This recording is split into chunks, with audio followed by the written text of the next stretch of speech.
Greetings, members, one and all of the Salivation Nation. Thought I'd take this opportunity to reflect upon gold and silver deals on days gone past.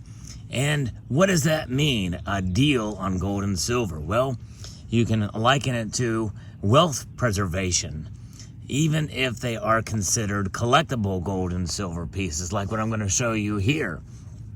Our first deal goes back to a coin show that I attended a number of years ago for this 5-bar set. Very, very cool indeed. This is a collectible Johnson Matthey Canada set here with a couple of different size bars. We have got a 10-ounce bar, as you can see here. We have got a 7-ounce bar, this next size down that you see right there. And then a 5-ounce bar, poured bar, 4-ounce, and finally a 3-ounce. This is a complete set that comes in this Capital Plastics like holder. I don't know if this is exactly made by Capital Plastics, but it has the same kind of look to it and feel to it. Pretty interesting indeed. And then here's what the back looks like. You can see that they are indeed poured. They have the really cool looking dimples there that you see with the poured aspect of it. Some toning as well over the edges. And you can see the varying level of thickness of these bars as well too from this side. I've never taken it outside of this holder, but nonetheless, in spite of the collectability aspect of it, this was a good deal for just the price per ounce. At the time, though, it was a little bit more, obviously. But now, when you calculate it, it's about 29 ounces. And that 29 ounces equates to about $20.50 per ounce when you add it all up. Which means that I've done a fairly good job of wealth preservation over the years for this, all things considered. Now, it may not be exactly lining up with inflation, but nonetheless, I could probably find a buyer for this through social media or privately and maybe get a bit more than spot for it. For those of you who are into the vintage pieces, I've actually did a video about this before and really didn't get that many views on it, but there may be some out there who maybe know a little bit more about this set and can tell me what you think it's worth. But I've imagined to the right buyer, it would be worth a bit of money. But nonetheless, that's not really why I bought it. I bought it because it was a complete set and to have a little bit of silver in the collection from Johnson Matthey Canada. So very interesting indeed. So that is a silver at $20 an ounce. Measured for inflation, still not quite there yet, I'm sure. But still, not a bad deal, I don't think, over the long course of time. Now this, I think, on the other hand, definitely has performed well, preserving its value, adjusted for inflation.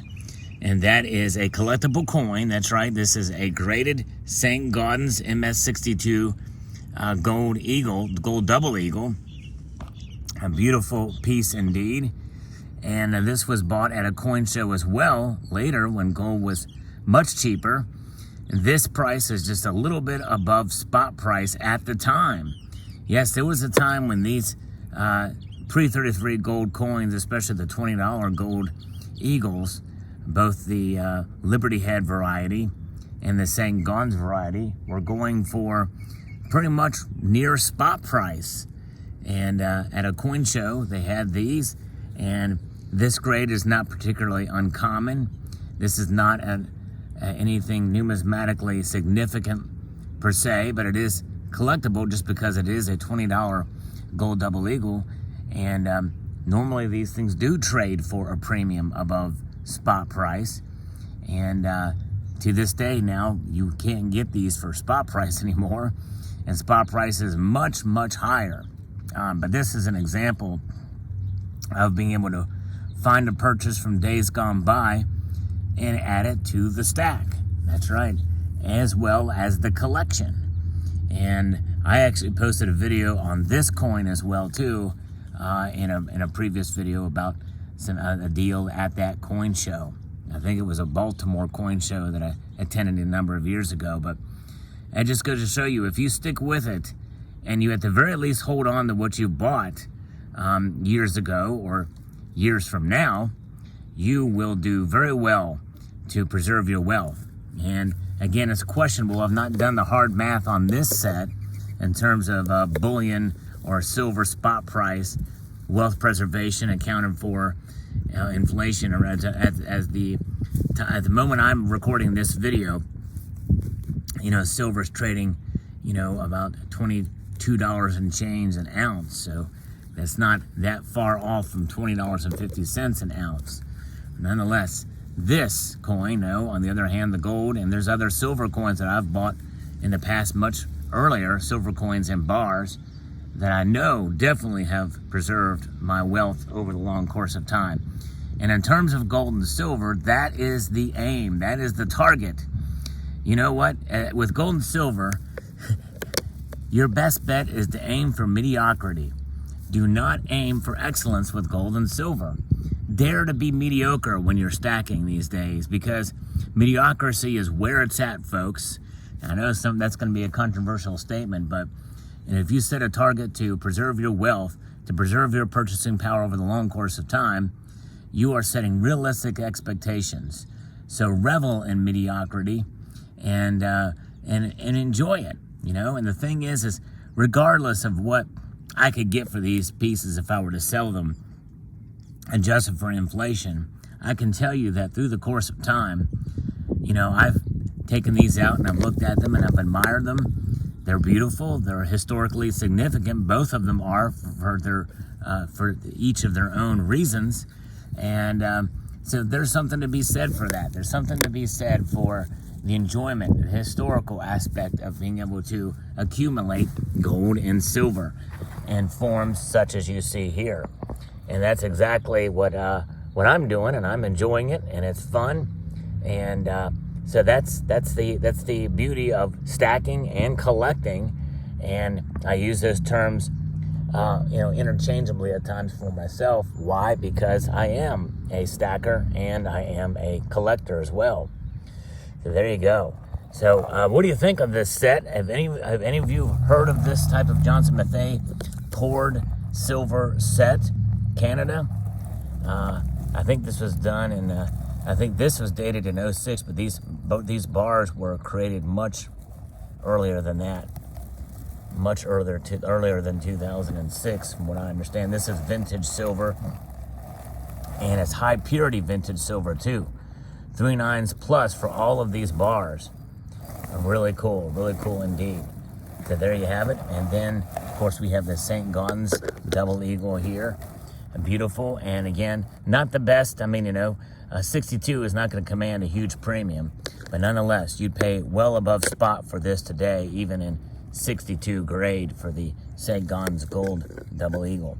But I want to encourage you all to take out some old silver and gold that you bought years ago, if you have, or if you're a newer stacker, some of the first pieces you bought.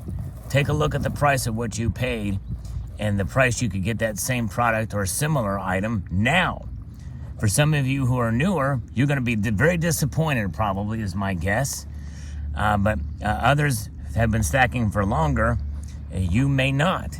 There's going to be certain times where, especially in 2011, 2016, and you can probably pick a handful of other dates where silver, it's going to be a losing proposition.